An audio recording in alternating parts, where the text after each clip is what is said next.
draft talks are intensifying as the San Jose Sharks have been linked to a surprise pick in this year's draft, drafting a two-way center over favorite Michael Misa. We're going to break down both of these guys' games, make some comparisons, and then make an educated guess on who the Sharks are going to pick at this year's draft. So you're not going to want to miss everything coming up on this episode of Sharks Digest. But before we dive into that, we just want to say 66% of you guys aren't subscribed to the channel. So if you want to stay up on the latest Sharks news heading into a busy offseason, make sure you're down below and hit that subscribe button. But we got a big article to get into today from The Athletic saying that the Sharks could pick Caleb Desnoyers from the QMJHL over favorite Michael Misa. As we just take a look at this report here, and I'll make it a little bit bigger for you guys. We're talking about how Caleb Desnoyers and Michael Misa had some great interviews with the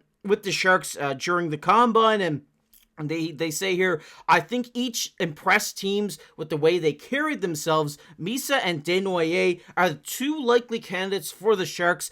There are people around the league who make the case for Desnoyers to be the perfect 2C for the Sharks' future. It's probably still Misa, they say here, but don't rule out Desnoyers at this point, which is very, very interesting. I was not expecting to hear this today. I mean, going into the draft, it's always been Schaefer and it's been Misa. That's been the 1 and 2 for the Sharks, and now today we're getting reports from, some very, talented insiders. Like, they don't know what they're talking about, saying that Desnoyers could make the jump from the 4th pick, is where a lot of mock drafts have him, to the 2nd overall selection in this year's draft, which is huge. And I'm going to talk about the impact of him and Misa and what their comparisons do look like. But I do want to give you guys some insight on Desnoyers because he is a great player. I mean, just looking at this season, he did have 84 points in 56 games, averaging 1.5 points per game, 30 points in 19 playoff games, winning the Guy Lafleur Trophy, the playoff MVP for the QMJHL.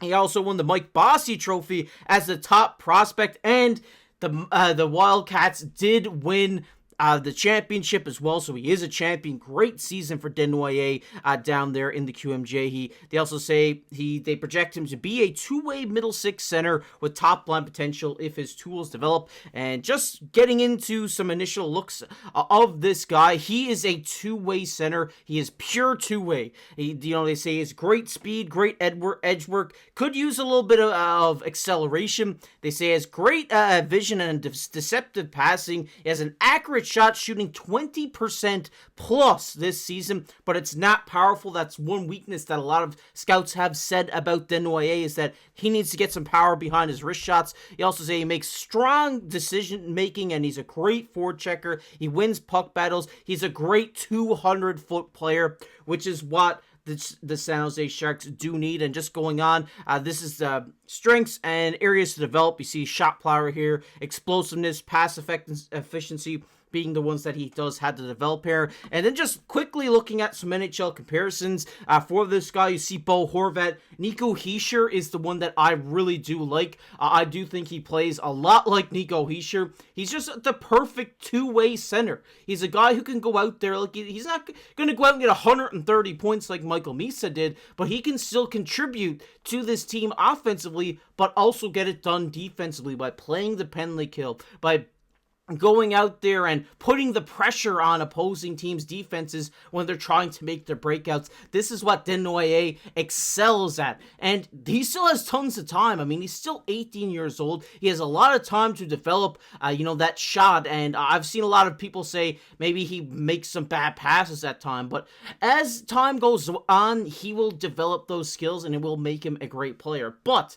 does it make him better enough to select him than it does Michael Misa? That is the question everybody is asking themselves today, because when you look at this Sharks roster, obviously Will Smith is looking like he's going to move to the right wing this next season if they do draft a center, and both these guys are centers, Misa and Desnoyers. But the thing you're getting with Desnoyers that you're not getting from Misa is a guy who's going to come in, he's going to win faceoffs, he's going to penalty kill, he's going to win the board battles, he's going to be a 3-zone player for your team. Yes, he might not be as flashy offensively. We have seen flashes of that from him in the Q this year, but he's not as well put together offensively as a guy like Michael Misa is. So if you're Mike Grier and the Sharks, you're saying, hey, this guy could be the perfect 2C for the future. Obviously, Macklin is our 1C.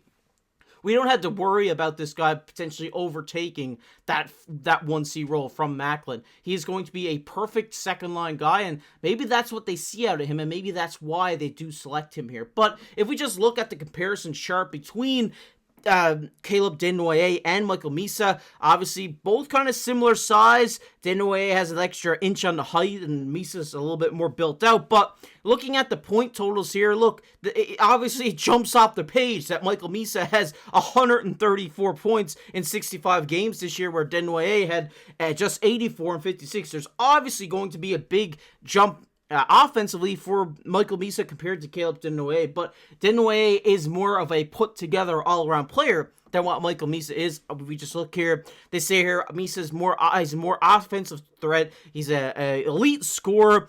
He has a polished two-way game, but he's ready for NHL immediate impact, meaning he could go into this lineup next year, no doubt about that. Whereas Caleb Desnoyers maybe needs a little bit more development, they say. He offers a balanced three-zone game. He's smart, versatile, he's defensively adept, and a strong playmaker. So he's just more of an all-around guy than Michael Misa is. Yes, Michael Misa has a good two-way game himself. No, not knocking him at all. I think he has a great two-way game, but when it comes to Desnoyers, he is clearly the better player at this. He's more that Ryan O'Reilly, Nico Hischier, those pure defensive centers, the Alex Barkov. That's what you're getting at Desnoyers here. But looking at, some more comparables between Misa and Desnoyers, you see Desnoyers a dependable two-way center, slightly lower offensive ceiling, but strong multi-role utility. And then you see Misa here, high-end upside, top draft ceiling, strong bet for immediate NHL contribution. So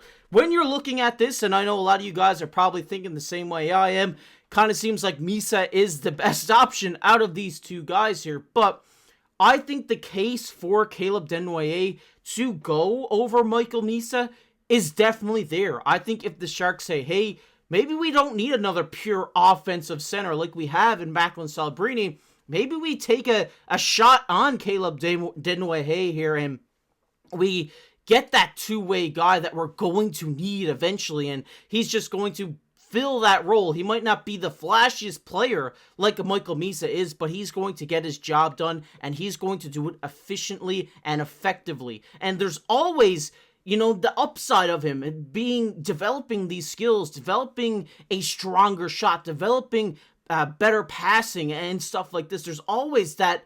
That's always going to be there for potential upside in this guy if you do take him, but you are going to get that more offensive put-togetherness if you do get a guy like Michael Misa. I think this is a very interesting thing that came out today, saying that they could pick him over Misa. Obviously, if you ask me, I'm saying you take Michael Misa 100% of the time. He's the guy who is ready to play in the NHL next season. He's the guy that is going to help your team going forward in terms of offense. But I think if the Sharks were more coming to the end of their rebuild, Desnoyers would be a great player here. I think where he's slotted right now for the Utah Mammoth, I think he will be an effective center for that team, because that team's a little bit more put together than the Sharks right now. The Sharks have a lot of great prospects and a lot of great potential, but they're not as put together as a team like the Utah Mammoth are, that they were this season. So I think it's interesting. I definitely think there is a shout for this to happen, but I want to hear your guys' thoughts down below in the comment section. What do you think? Do you think the Sharks go out and take a shot on him? I'd love to hear your guys' thoughts down below. If you enjoyed this video, make sure to subscribe to the channel, share it with your friends, like the video, but as always, I've been your host, KC. We'll catch you in the next one.